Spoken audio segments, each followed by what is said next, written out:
What's up, queens? Welcome to the Female Dating Strategy. I'm your host, Ro. I'm Savannah. And this is Lilith. Okay, we're going to address that Vice article that was put out about the female dating strategy. There's a lot of stuff in there that, quite frankly, is very dishonest in its coverage and in other ways very offensive. So we thought we would address it on the podcast. I know there were some write-ups on the subreddit as well, but just to address it and so you can kind of hear directly from us what's really, really not true here, just kind of examine how the media builds these narratives to say, you know, whatever they want, regardless of your intent. Let's kick it off here.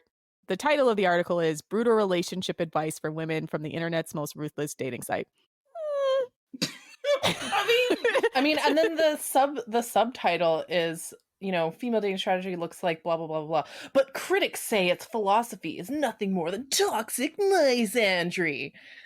Okay, get fucked. Like, I mean, and what I really find offensive is this picture of a woman hunchbacked over this laptop. And I mean, they're clearly trying to make her look like an incel, like a femcel.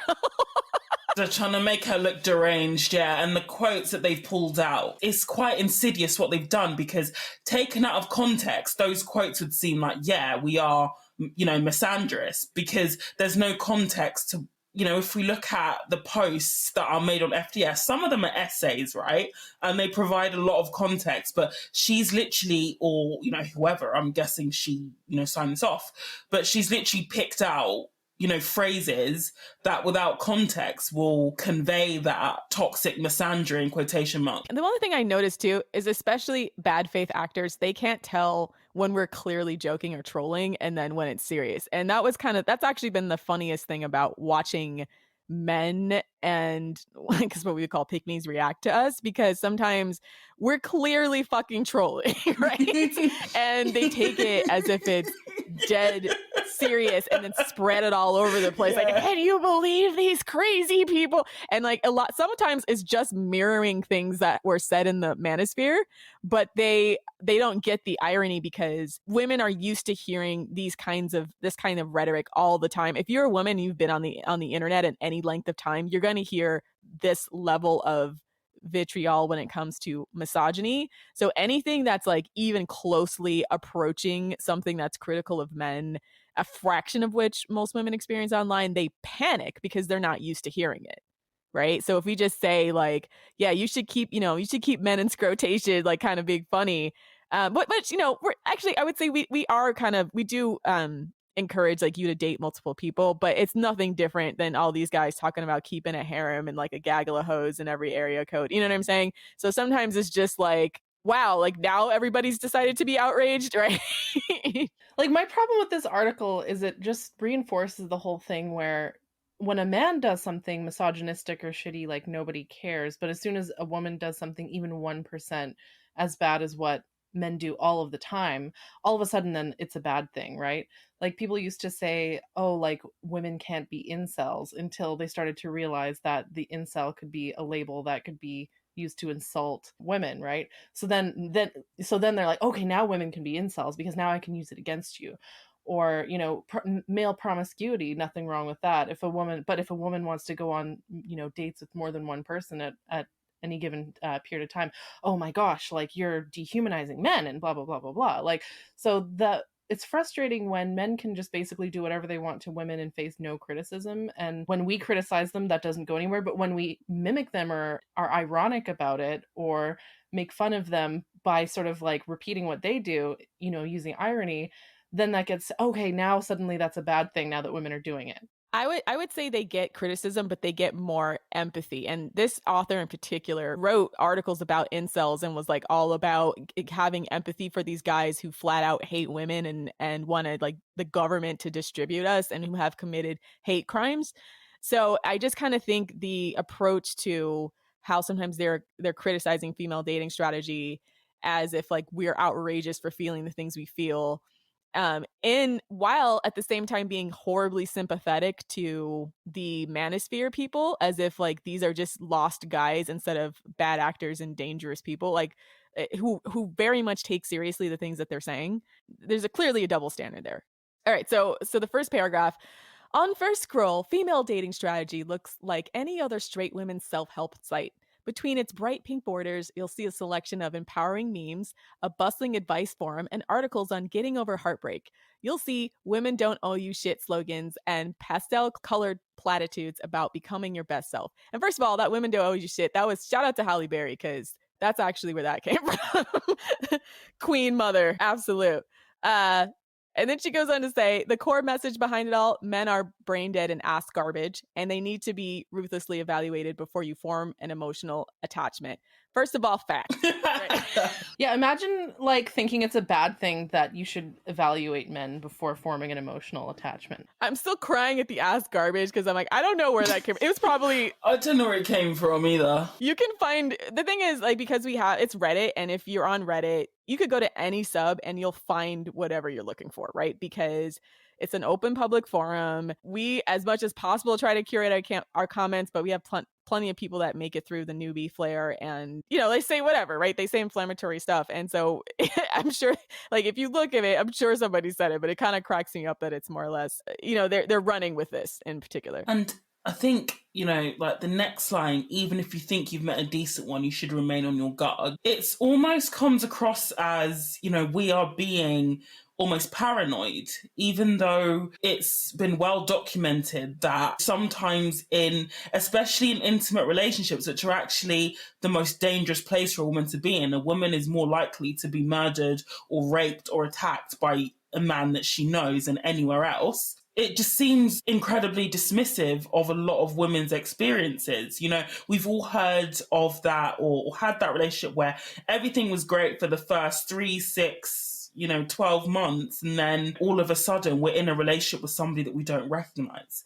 And this is, well documented in books like Why Does He Do That, for example, where... Yeah, it's like abuse creep that happens. Abuse creep, like, it's a real thing. That is how they lure people in, by being nice to them, by making them feel on top of the world. Love bombing. Abusive guys don't punch you in the face on the first date, right? It's like the boiling frog theory, where if you put a frog in a pot of hot water, it'll jump out. But if you put a frog in a pot of cold water and then slowly turn up the aggression and the heat, then a lot of times it'll boil to death. So the on guard portion is because of the fact that you can have abuse creep. It's never that bad until it is bad until suddenly you're boiling alive and you're like, how did I get here? And that's how these guys work. And if you're not aware of that, you'll start to always look at the first 3 months when they were love bombing you as reflective of their character, rather than evaluating them on a long-term basis, which needs to happen for your own self-protection. Yeah, and so then by extension, by saying, oh, even if you think you've met a decent one, you should remain on your guard, and then framing that as though that's unreasonable, it's so insulting to the millions of women out there who have had exactly that experience where, yeah, he seems decent at first, and then you let your guard down, and that's when the abuse starts. Yeah, if you want to protect yourself from abuse, yeah, you should have your guard up. Yeah, I think we're really big advocates of men showing their character slowly over time and really, really almost ignoring their behavior during like the first 3 months.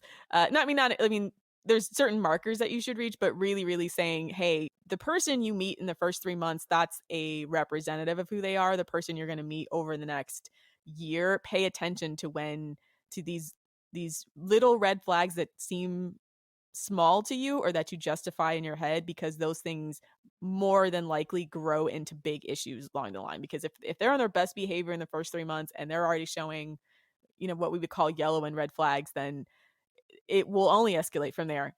So yeah, I think I agreed with you, Lilith, that they're really trying to make it seem as if that's an unreasonable expectation or unreasonable vetting strategy for women to have. But again, Vice hates women having boundaries, like a lot of these media magazines I've come to understand do. That every time they say you have a choice, but if we make boundaries, suddenly everything that women want to do is crazy and unreasonable. And I don't like being gaslit like this by this kind of media article, because I actually think they're putting forth a dangerous idea that women don't have a right to do that, right? Yeah, agreed. Moving on to the next paragraph, thinking not all men, in quotation marks, is, detrimental to your safety, reasons one poster. I feel like this is aged really badly, given the, events that have happened in the UK and the fallout where women en masse are essentially saying, look, we're not saying it's all men, but we don't know which men. So therefore, it's wise to be wary of all men, because it isn't easy to distinguish. And it sort of goes back to the previous paragraph where, they're saying even if you've met a decent one, again, it isn't always possible to tell. Women, have, suffered abuse at the hands of their husbands, boyfriends, even their friends, their fathers, people who, they thought would, I guess, protect them and respect them and take care of them when they're vulnerable. Police officers, exactly. So this part has aged very, very badly. Very badly. I mean, just considering a lot of women just saying, hey, it's not like these guys are running around with a handlebar mustache and black clothes looking like villains, right? To the average woman, these guys don't necessarily present immediate red flags to us. And a lot of that has to do with, quite frankly, I think a lot of it has to do with articles like these, where they gaslight women out of their self-protective instinct and second guessing themselves when they encounter things that should be deal breakers. And this is why I think it's so important for us to address this publicly, because I feel like this is exactly the kind of thing we're talking about when it comes to the media, where they're always saying how we have choices, and then when we don't make choices they think we should, they're always saying that women's boundaries are wrong. Like, even self-protective boundaries. I don't understand it. Self-protective boundaries that don't even hurt other people. These aren't like outrageous ones, quite frankly. Yeah, we're just saying block and delete. Like, our boundaries are not even like causing harm to other people. It's entirely about our own protection. This is not like the red pill where they're saying, oh, I'm going to videotape every sexual encounter so I don't get accused of rape. Like, we're just saying, like, be reasonably on your guard. Look for those red flags. That's just basic self-preservation advice. That's what you have to do. So moving on. FDS has helped my self-confidence tremendously, says Kristen, who has been an FDS subscriber for 14 months. She credits the subreddit, which encourages self-development over finding a man, for pushing her into therapy, business training, and helping her to find a new job.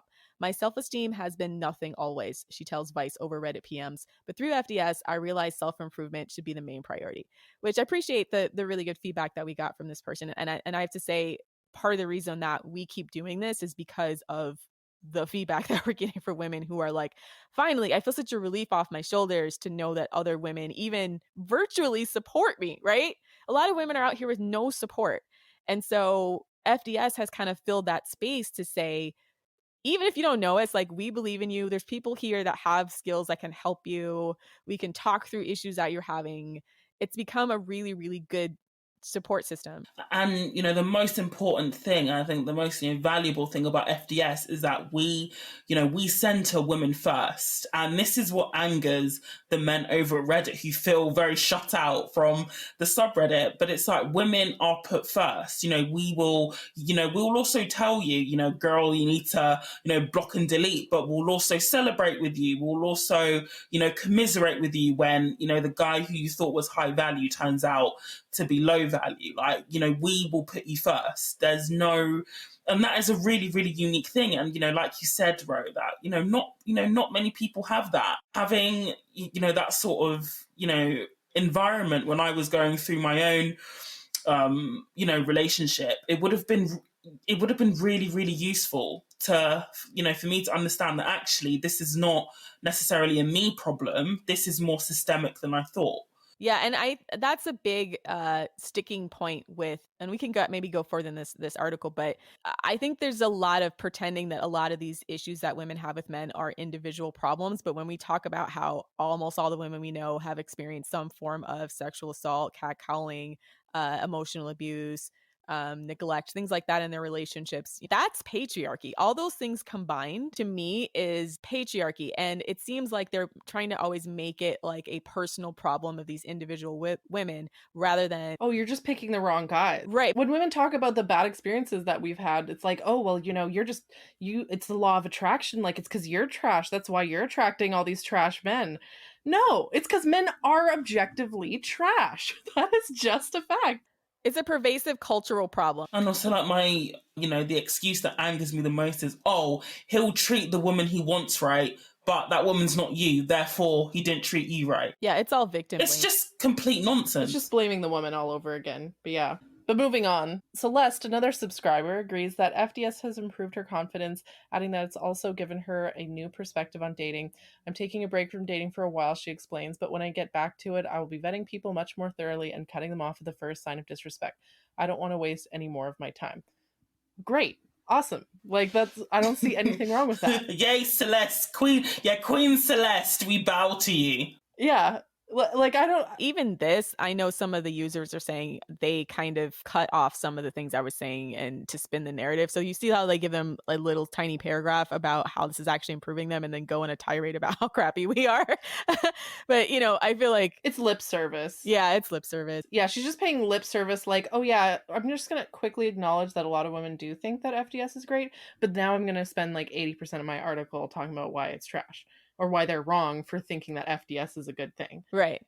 So the next paragraph, and I know someone posted screenshots of Dominique contacting FDS. According to its anonymous founders, FDS was created to counter the misogyny of the manosphere. It wanted to offer women practical advice to deal with growing hostility from the men's rights movement, while also building their self-esteem so they can thrive in an oppressively patriarchal society. I mean, fair enough. I would say it wasn't necessarily, well, I don't know, because again, there's sort of like the pre Jammies and Average FDS, and then there's like the post Jammies and Average FDS. So I don't really know exactly, you know, what it was, you know, before I got there. But I mean, as far as what from discussing, I think with Jammies and Average is that more or less there was a virulent stream of men on Reddit who would flood all the relationship and dating and women's subs with they're not all men and challenging women's boundaries all the time and always trying to normalize really unreasonable things. You know, discoing is back. And I remember somebody citing this in particular about a woman who was pregnant and her husband had broken their dog's legs and it's like a fit of rage had thrown the dog and broken the dog's legs.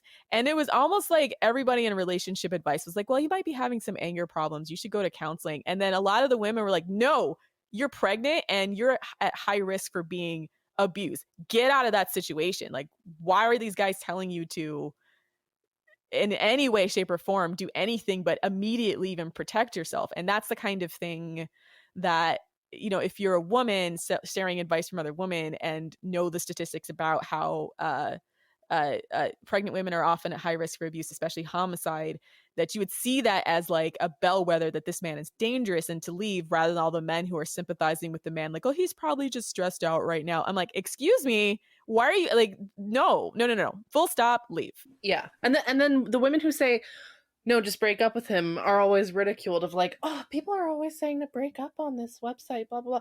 Yeah, if you have to go to Reddit to talk about your relationship, it's probably too far gone to be saved, okay? It's probably in its death throes, to be honest. It's already too late.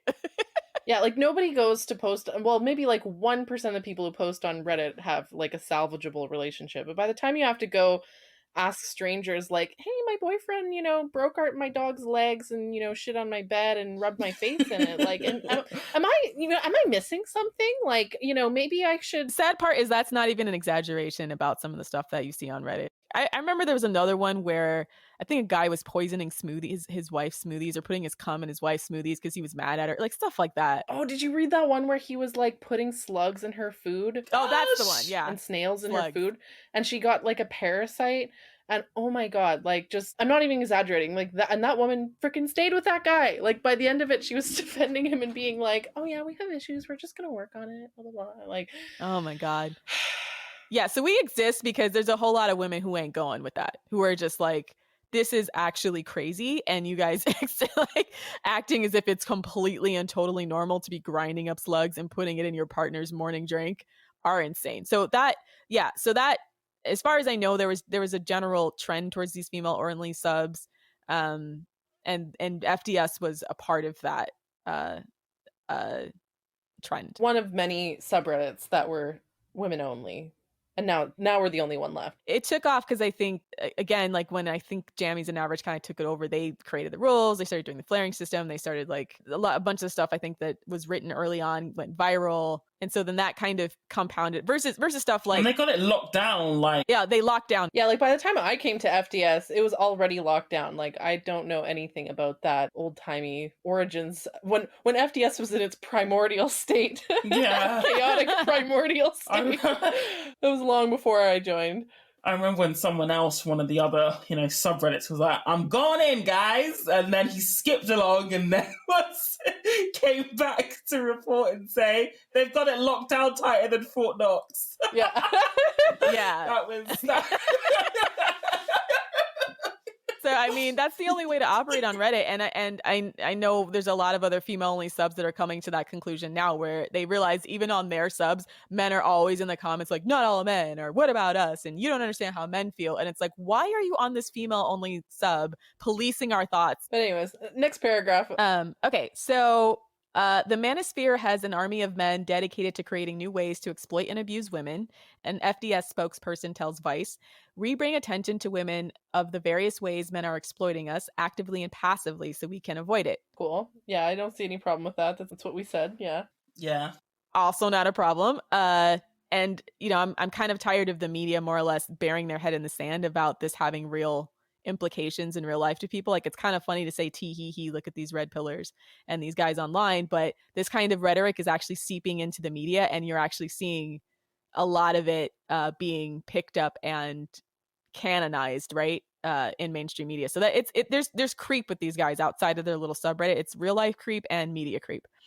All right, so the site prides itself on its brutal realism about men, which translates to simplified categorizing. FDS believes that there are only two types: unworthy men, known as low-value men, who have little money, ambition, and manners. They make you split the bill, reply late to your text messages, and propose park or drink dates rather than dinner.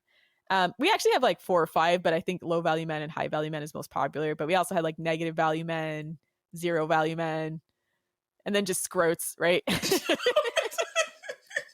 Right, and these are they're shorthand, right? Yeah, they're shorthand to refer to general patterns and trends. We'll see later in the article, but they talk about how, it's immoral to categorize people into different categories or something like that. And it's like, no, it's not. No, it's not wrong to do that. Like, high value, low value. They say, oh my gosh, like, they're worse than the manosphere because at least the manosphere rates women on a scale of 1 to 10 or something like that. Which is like, okay, like, but these are not the same. Yeah, no, we have basic boundaries and they don't like our boundaries, right? And nothing on this low value men thing that we're asking for. It's not like we said low value men don't buy you a castle within months of meeting you, or like, these are very, very basic criteria. So a low value man who can't, pay for your dinner or reply to your text on time or creates these lazy dates and just puts low effort into talking to you because they just want sex, that's not a hard barrier to overcome, right? Like, that's basic. 100%. Yeah, that's not an impossible, like, you can become a higher value man if you choose to. Just most of them choose not to, so that's on them. Right. Most of it's based on character and not necessarily all the superficial stuff that people try to claim. Like, listen, we don't police women in their wants. So if they're like, I want a 6-foot man with 6 figures, we're like, go ahead, queen, right? We're not going to sit here and be like, oh, you don't deserve that, or it's unrealistic for you to expect that, or you can't have that. Like, our whole thing is we are validating the things that women want, and we don't care how you feel about it. Like, it's not up to everyone else to keep policing women into low expectations. And I don't understand why media like this likes to continuously act as if us having any expectations at all is unreasonable. Okay, so next thing, high value men. But the next paragraph, this is where the tone of the article changes. Like, yeah, I was gonna say the first half up until this point, I'm like, okay, yeah, I mostly agree with that. But then once she says, like, high value men, on the other hand, worship the ground you walk on, as well as being honest, loyal, and consistent. They also shell out, paying you to have proper dinner dates and your own housekeeper because he knows you're not a maid. And it's so telling that she picked out the housekeeper as being a qualifier of a high value man when there's so many articles, so many on the subreddit of what makes a high value man, and a man hiring you a housekeeper is not one of them. Right. It's like one of the ways he can show it, but it's not an indicator. Yeah. Like, I think we had one article where we mentioned one time, and it wasn't even like, oh, a high value man will buy you a housekeeper. No, it was in the context of if you're dating a guy and you find yourself arguing over chores and he doesn't want to do 50%, then his way of making up for that would be to hire a housekeeper to do like his portion or something because he doesn't see you as a maid. So she's taking that like line out of context. But when you take it out of context, it makes it seem like, oh, these women are so crazy thinking that like a guy's gonna hire a housekeeper, like blah blah blah. Yeah, I mean, Sorry. yeah. Okay. The strategies for securing a high value man versus an high value man, don't like, so typo. The strategies for securing a high value man are thorough and extensive. The FDS handbook lives across over 80 subreddit threads, and like the manosphere, comes complete with its own language. Pickminiques are women who are desperate or who degrade themselves for men, which she puts in quotes, which I'm like, I don't know what she means by like putting degrade, quote unquote, themselves for men. This behavior can lead to Cockholm syndrome, where they end up defending the worst men beyond all logic or reason. Yeah, like you, Pickmisha. Right. Pickminique is one of these women who defend the worst men beyond all logic and reason, okay? The other thing too is like all Reddit subreddits have sublanguage. So I also think again, it's like they're trying to paint this idea that it's very sinister, almost like a cult, as if every subreddit doesn't have its own sub language. Like there's always shorthand. I mean, have you seen Wall Street Bets lately? Like, it's hilarious, but it's also, yeah, but you don't see them being compared to the manosphere. Like, the manosphere subreddits are not the only ones that have their own in-group jargon. Like, every single group of people online and offline have their own sort of unique vocabulary. True. If you go into any organization, I'm sure they will have a glossary of acronyms that only people within the organization would understand. It's actually quite normal, to be fair. yeah, There's nothing sinister about it. Yeah, it's like a community building thing. Okay, and in order to level up from the state and achieve queen or dream girl status, women have to build their self-esteem and avoid scrotes, dickheads, otherwise known as most men. They can do this in a number of ways, including focusing on their career or having a few men in scrotation. Okay, I don't see what's wrong with any of that statement. Yeah, and I don't necessarily say that we think the level up is pretty independent of how you are dating with men. So I maybe will say that is like the level up, yeah, is focusing on building your self-esteem, focusing on building your independence, and creating a sense of boundaries. And then the dating part is also like once you get into dating to kind of help you vet through men quicker, right? Rather than getting too focused on one guy or letting one guy impact you too soon because you haven't his character hasn't yet been revealed to you. So, but that's I don't even think we're the only people that have come up with that, to be fair. Like, there's a lot of dating advice like, oh, date, and from listening to older women, that used to be the normal thing, was like where you casually dated till a guy claimed you. Yeah, exactly. This is what I was gonna say. Like, it was quite normal to be courted by several men, and I think especially if you are looking, it gives you perspective if you're seeing multiple people at the same time. But then people think that seeing multiple people is synonymous with having sex with all of them at once, which again, it feeds into attitudes about women's sexualities, but that's a topic for a different podcast. Yeah. I feel like that paragraph specifically, if you are an FDSer, you won't see anything wrong with that. But if you're a pick-me or like a scrote, you're going to read that and be like offended. Because the line of like, to level up to achieve queen or dream girl status, you mean I have to work on my self-esteem? And I have to avoid men who are dickheads? Oh my gosh, they're saying that most men are dickheads? Oh my gosh, that's so offensive. And the idea of women having multiple men in their like dating rotation that they're not having sex with makes sense to an FDSer, but is offensive to a low value man. Yeah, looking at how high value men respond to us versus low value men, and that might be its own show one day. I mean, you can definitely tell that first of all, we touched a nerve, but also like this is not offensive to any man who is going to be good for you, quite frankly. Okay, so next paragraph. FDS has tactics on practically everything, including the classiest way to ask for a napkin in a restaurant and the best way to put on a coat. There's even guidance on the dream girl way of listening to your partner's secrets. You have to be silent for a bit and then say, "Thank you for telling me that." So this is like just soft skill stuff, right? Like that's okay. So for the tactics, I've literally never seen the article she's speaking of.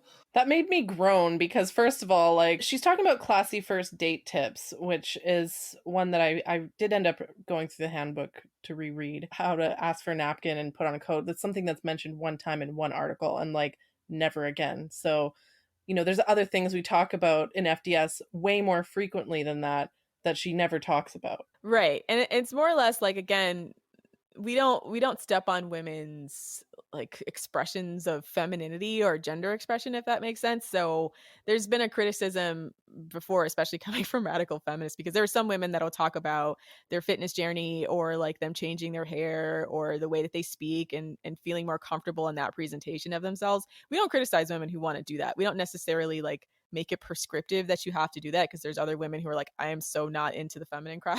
Like, and that's fine too. Like, everyone is deserving of a high value male, regardless of how you present yourself. And that, if you're hyper feminine versus women who are more like, non-conforming, it doesn't really matter for all intents and purposes to follow FDS. Like, I think there's wisdom in all of those different presentations.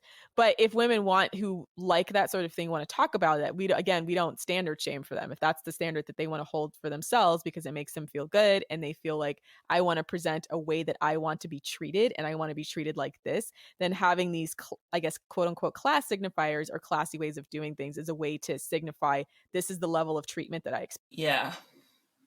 On to the next. Women are warned off having sex in the first 3 months of courtship and told to avoid at all costs moving in with a boyfriend before marriage.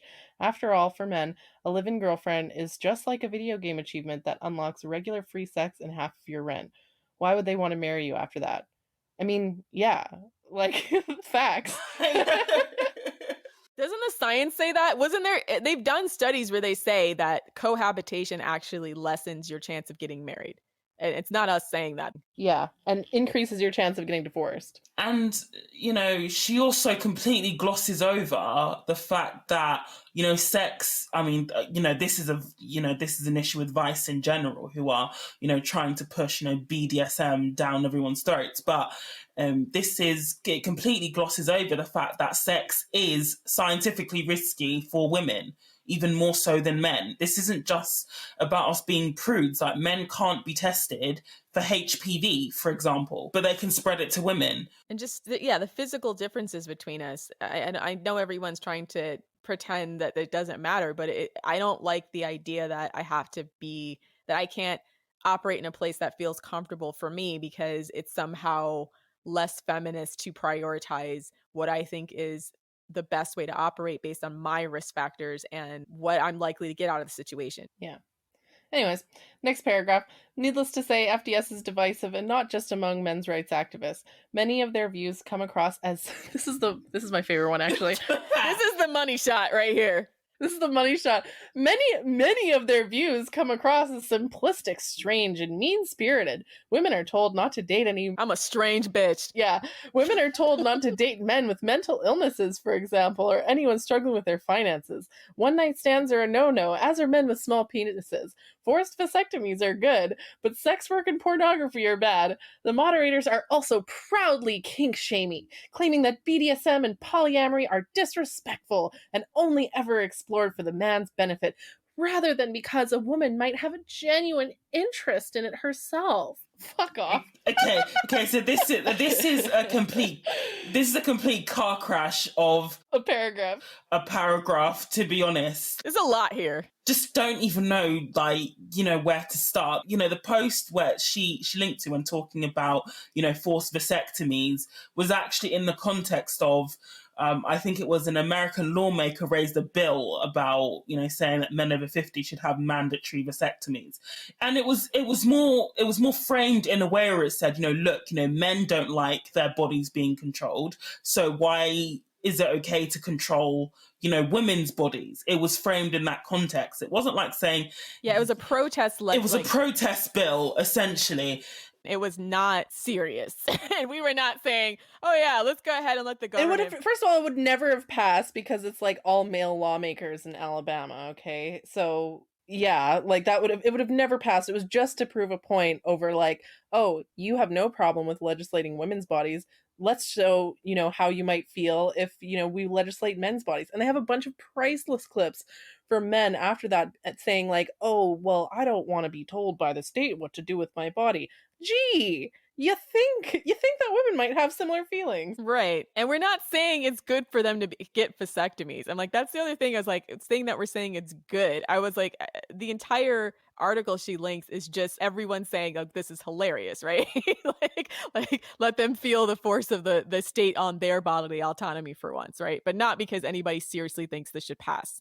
Yeah, like there's no one from FDS going out there hunting men with knives, like, snipping their tubes against their will, okay? Like, but yeah. Yeah, and then the first paragraph about her, like, women are told not to date men with mental illness or struggling with finances or who have small penises. And I'm like, that's not strange. Where's the problem, sis? Because I'm not hearing it. Like, what was the tweet? It was like, oh, Vice thinks it's strange that women don't want to date guys who with small penises who are broken, mentally ill, and also who are sexually aroused by beating them. Like, weird, huh? Like, yeah. I want to laugh, but I'm also kind of angry at it because, like I said, this is how the media continuously gaslights women out of basic standards, right? Like, listen, not every woman like needs a guy with a massive penis or anything like that. And I know even there's been women on the subreddit who have expressed like, hey, I actually prefer them smaller because like my vagina is smaller and blah blah blah. They like physically it's more pleasurable for them. But at the same time, we're tired of everyone stepping on women every time they express the fact that they like something sexually, including the fact that some women, and I would even venture to say a lot, if not most women, prefer men around a certain size, right? Slightly above average to average size. Like, we're not walking back from that. We're not going to apologize for that. We don't standard shame women who want that. And we're tired of everyone acting like we're weirdos if we say our sexual preferences out loud. And like, just because they make men feel bad, we're never allowed to talk about what we want. Yeah. Like one of the posts on FDS that got the most reports was the one that was like, oh, men will say, oh, I'm an ass man or I'm a boobs man or whatever. And then the woman says, oh, yeah, well, I'm a girth girl myself. That one got like over 100 reports from men being like, how dare you? Oh, my God. I'm like, having a small penis is not a protected class, fellas. All right.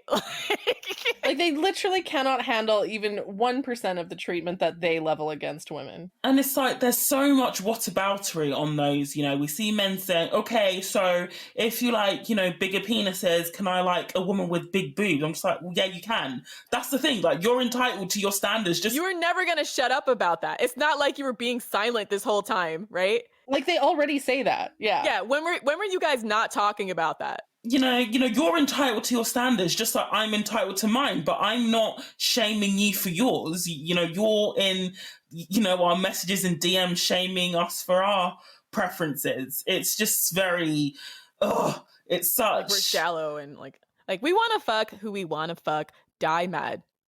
Period. Yeah, and then the other thing is the mental illness one. That was the one that Pickminique was really clinging to in the aftermath when she was getting a lot of backlash for this article. It was like, well, what about depressed men? What about blah, blah, blah, blah, blah? And people were pointing out that we're not talking about people...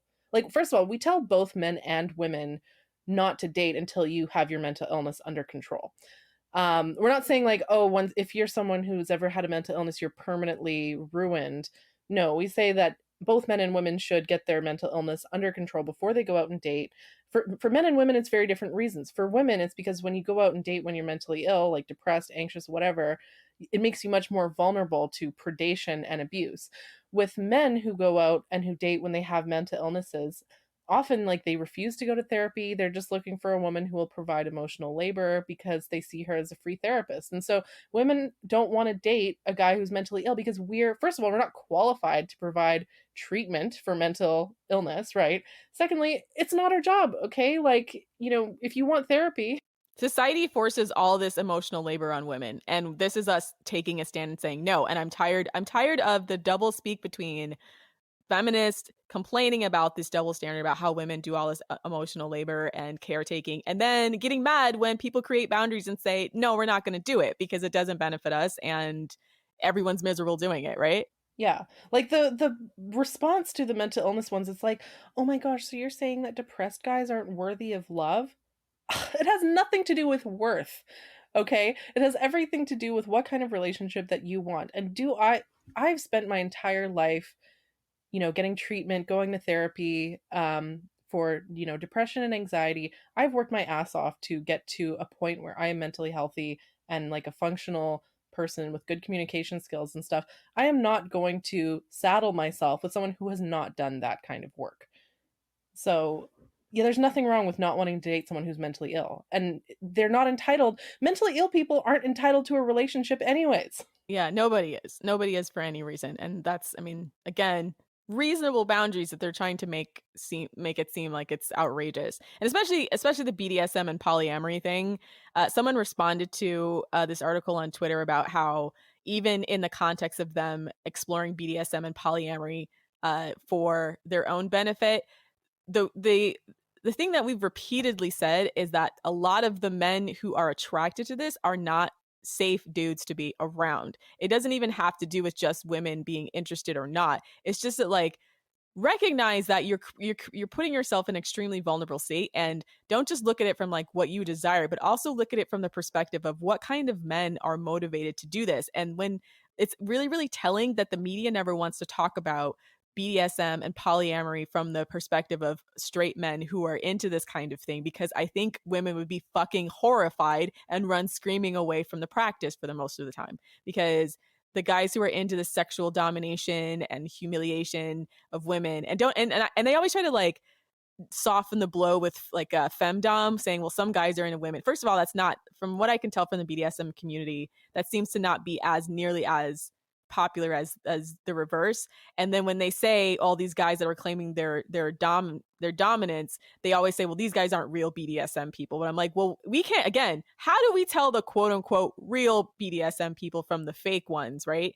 Like, wait until they violate your consent boundaries and now you got to deal with that trauma. Like, there's no, it's like they almost don't want to admit that this is a thing that men do for the specific way of, for the specific purpose of being able to abuse or sexually prey on women who are already vulnerable because they are sexually attracted to abuse. Exactly. Then the media will gaslight women by saying it's all about the woman's choice and focusing on the woman's choice.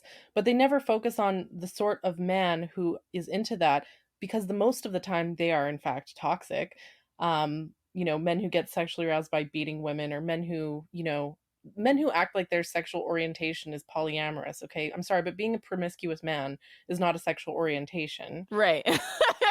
Okay, it's not like being a lesbian or being gay where you have no choice. You absolutely have choice over, whether or not you fuck multiple people or just one at a time. And again, the hypocrisy here, and I keep saying this, but like the right and the left has their weird sacred cows. It's like the word submission when we talk about BDSM, where I have heard the exact same thing come out of the mouths of like Christian people when they talk about, oh, the wife is submissive, but she really has the power position. They say the same thing in BDSM, where it's like, oh, the submissive has the power position, not the dominant. And it seems like they're gaslighting people to believe something other than what the words means. It's like, stop fucking lying to me, okay? Like, we know what words mean. When we see a guy beating a woman, we know that she's not in control, okay? That's just the simple reality of it. Well, and not even that, like, it's weird having grown up and seeing, remember like when the Mormon thing was really big and you saw the Big Love shows, there was one guy with a bunch of wives and everyone's like, this is manipulative and abusive, and now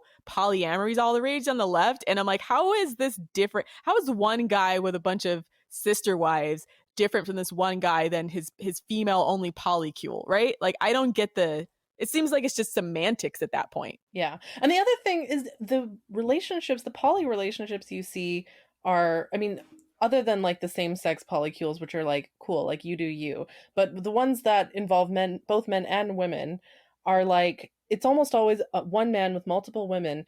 And in cases where it's one woman with multiple men, it's always met with such a different like tone. Like, one man with multiple women, it's like, oh, he's a baller, he's a player, he's a stud, blah blah blah. If one, personally, I would love to have multiple boyfriends, okay, but I know that that would not be socially acceptable. And in fact, we had a post on FDS that was like, the only type of polyamory we find is acceptable is where one woman has multiple boyfriends who all serve her grapes and champagne.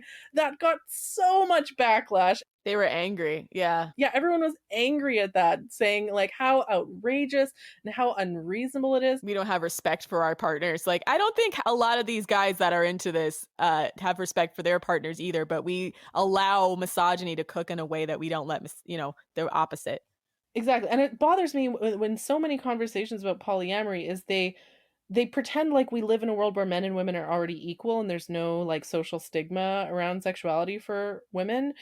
It's a massive class divide too, because I think the richest women are kind of insulated from some of these consequences too. So they don't understand that women who are not as privileged as they are, the consequences are massive. And the likelihood that they're going to find quote unquote men who are enlightened enough to be, into this kind of thing is lower. And so it's like they're almost ignorant of how most women live and want to present this vogue cosmo upper class vision of perfect gender relations that doesn't exist for 90+% of the world's women. Exactly. Yeah. Like for poor women, a polyamorous relationship is a disaster. Like what, you've got one guy with multiple baby mamas. Like how are you going to figure out child support? Like that's just a nightmare waiting to happen. Like, right, exactly. I'm like, that's been going on. But yeah. Anyways, we need to have a whole episode just about BDSM and polyamory. This is a big topic. Yeah. Okay, so next, there also this next paragraph, this is another train wreck, and actually this is the one where I was like actually very offended by. They're also extremely unforgiving when it comes to rule breaking. I enjoyed FDS at first because there was a lot of good advice about female empowerment, says Jess 35 from Tennessee. After struggling with her self-esteem, she joined the subreddit to get her shit together. However, she was swiftly banned when she contributed to a discussion about male sexual assault in another unrelated subreddit.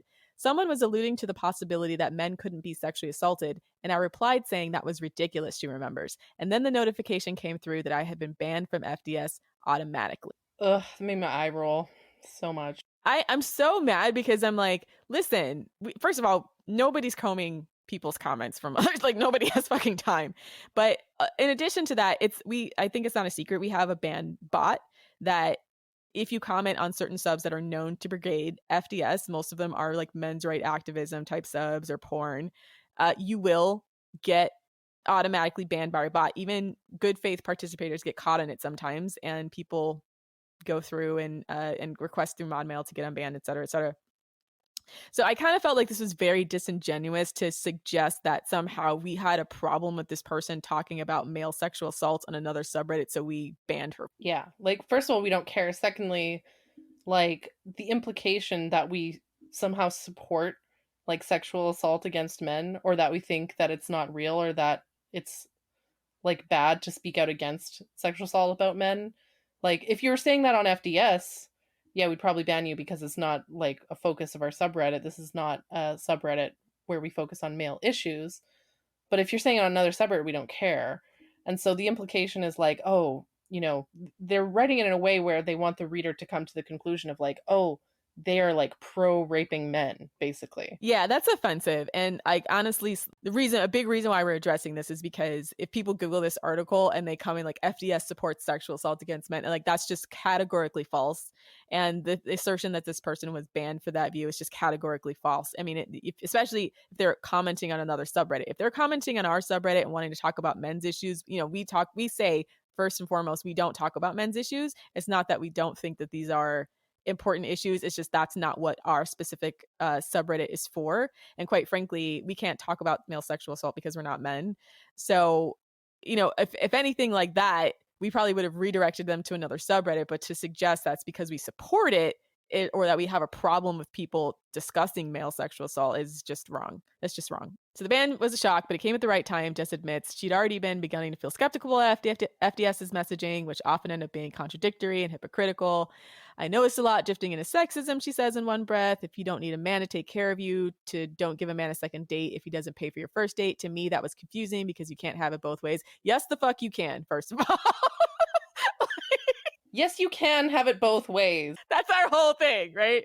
Like you can expect a man to put forth effort to court you and still not like need him to live or anything like that. I mean, in fact, we talk about how relationship labor is so unequal a lot of times that we expect men to compensate in other ways. Yeah. And also, I don't understand how paying for a first date is taking care of you, right? Like he's not paying for your rent.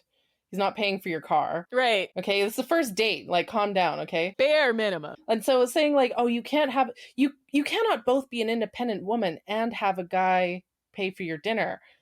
Like, you can't have it both ways. Yes, you can. Like, why not? Why are women told that you have to choose either financial independence and then paying for your man, or like being completely financially reliant on a man? Like, why are women forced to choose between these two extremes, neither of which serve women? Why can't we just choose what benefits us the most? So yeah, so then after that, like it goes into this tirade about relationship experts, or different relationship experts who have a problem with us. And I guess we would counter, what qualifies these people to be a relationship expert? You know, one of the things that we talk about all the time is that this field is pretty unregulated. It's like we have guys that just woke up yesterday and printed an ebook and now they're relationship experts. And there's been a few that have been caught out, like recently Derek Jackson, who's been apparently cheating on his wife/baby mama forever. No. So it's like these, right? Yeah. So it's like a lot of times when we see these quote unquote media relationship experts, they're just people hired to say an opinion that the media likes, because there's like these people aren't therapists. They're not, you know, they're just people with an opinion who have products to sell. Yeah, and a lot of this we call them like sex advice scammers, because a lot of them are just like the sort of person, you know, that one chick in your office who always like talks about her raunchy Tinder date or whatever, and everyone in the office is just sitting around uncomfortably listening to it and wanting her to shut the fuck up. That's Gigi Angle, okay? That's we roast. I don't know. We might cut this out. But like, yeah, there are relationship experts who are just non-functional people. They're just sexually depraved people. So they go on and have a Twitter account and suddenly they've got all these people validating their opinions, and now they're like, oh, I'm a relationship expert. Most of them don't even have a degree or are just spouting bullshit. Guys like Kevin Samuels, who he basically went to Kohl's and got himself an off the rack suit and then started putting out YouTube videos, and now apparently his world is gospel in the black manosphere. So like guys like that, where it's just, I mean, I know people don't know us from a can of paint either, but I feel qualified. I feel confident we are more qualified than most of these people, like based on our experience and educational background, and not to mention that we're primarily focused on strategy than pretending like we're therapists. You know what I'm saying?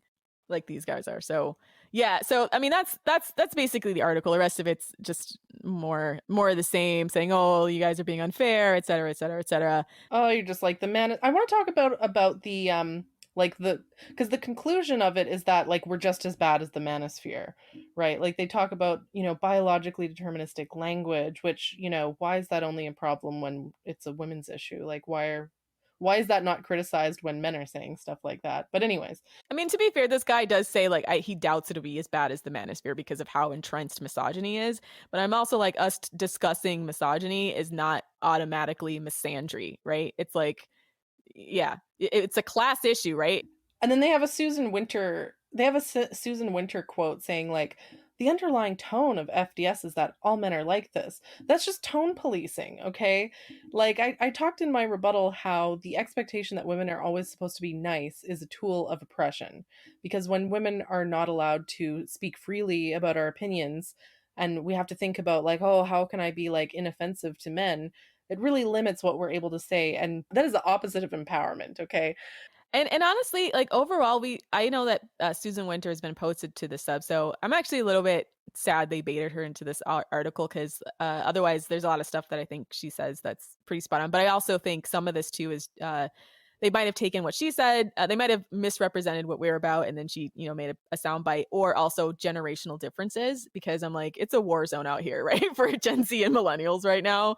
And I also think her being primarily working with older people might change her interpretation of some of the things that we're talking about.